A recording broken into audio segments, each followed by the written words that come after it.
China is at a very critical point right now. Their debt has increased dramatically in a very short period of time. Despite all governments engaging in similar policies, China has been pushing very hard to make sure that they pursue the maximum debt possible. It is projected that this will in fact continue to get worse for the foreseeable future. You came here for the truth, so let me unveil that for you. Today we're going to have our focus on China. Let's begin. This is China's total debt to GDP, and you can see that over the past couple decades, it has increased dramatically. You look around the world and you see the exact same thing. They're all doing it. China is just one of those countries. And whether it's the financial sector or government or the households, everything is expanding. You're looking at debt getting worse in all sectors. And it doesn't surprise me because we look at the same issue in the US and Canada and everywhere else. So seeing it in China certainly isn't a shock. Look at this. China's property prices year over year. You're seeing this. I showed a similar chart just recently. China's credit impulse also declining. Something very interesting on that year over year chart. Look at this at the top. The group of 20 non-financial private sector credit and debt service ratios. So you're seeing the bulk of the countries right here in this region. You'll see that one of the most unaffordable places to live, Canada, is right here. It's right at the very end of this circle that I made. But look at where China is. It's not even on the map. And what you're seeing here is the change in debt to GDP. And on this side, the change in debt service ratio. And the higher it goes, the greater debt payment pressure. And it is just way out in right field. It is just something unimaginable to see the amount of debt. And what we're looking at specifically here is change in private non-financial sector debt and debt service ratios from 2006 to 2016. So essentially, from just prior to the financial crisis up until almost recently, we are witnessing maximum levels of debt that have been increasing and increasing and increasing as time goes on. Now, there's more at the bottom here, just comparing some other countries, some other charts to look at. I want to move on. Debt trending up. China's non-financial debt is now projected to rise even more strongly. And this is a percent of GDP.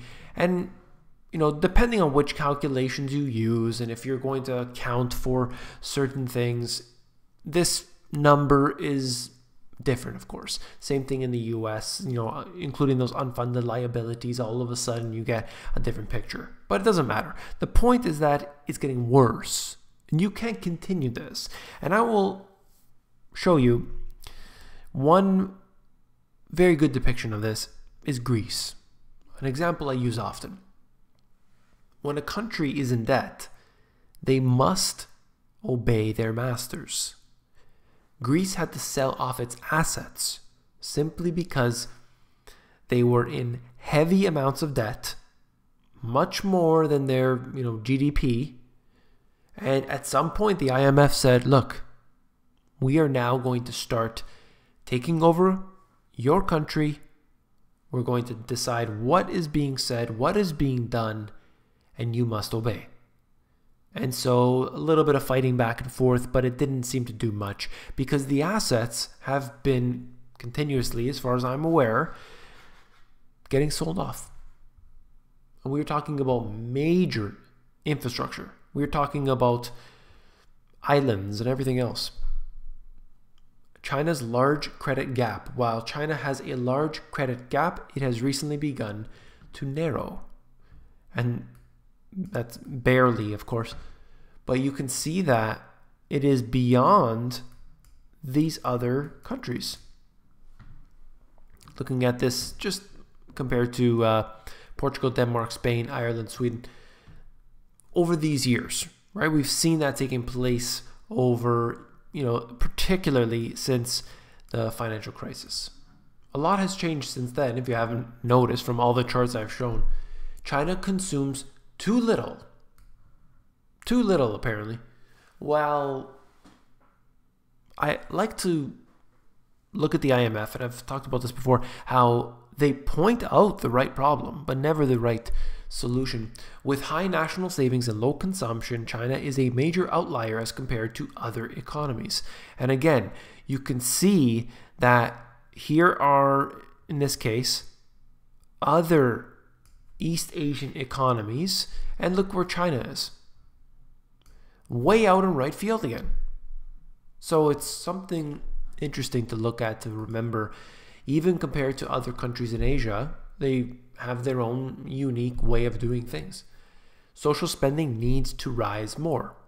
China's spending on education, pensions, and health is going up, but it's still well below OECD levels. And that's their own opinion. I would say that it isn't spending that needs to increase unless it's coming naturally.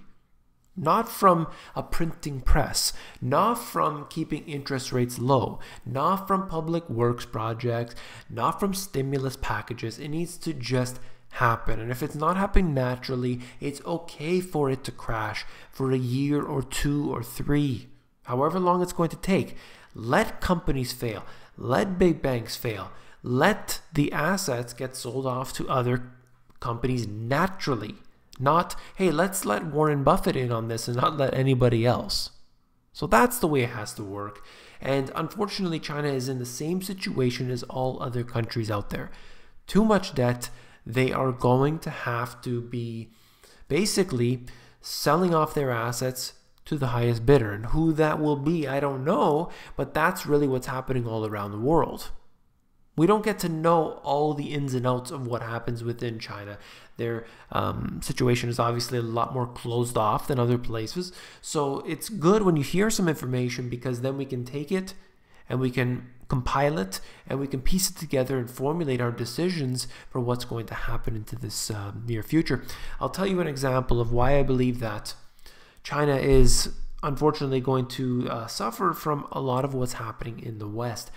Look at the financial crisis. You saw a subprime crisis, 2007, let's say, where the subprime is all, it's melting down and everything's terrible.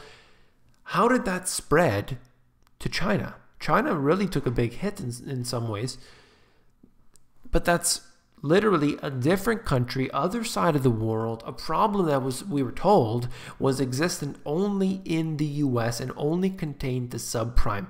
But that's not what happened. It's a snowball effect. It's a domino effect. And the whole world will have to pay the price for one country's problems because of globalization, because of what has happened with this financial system.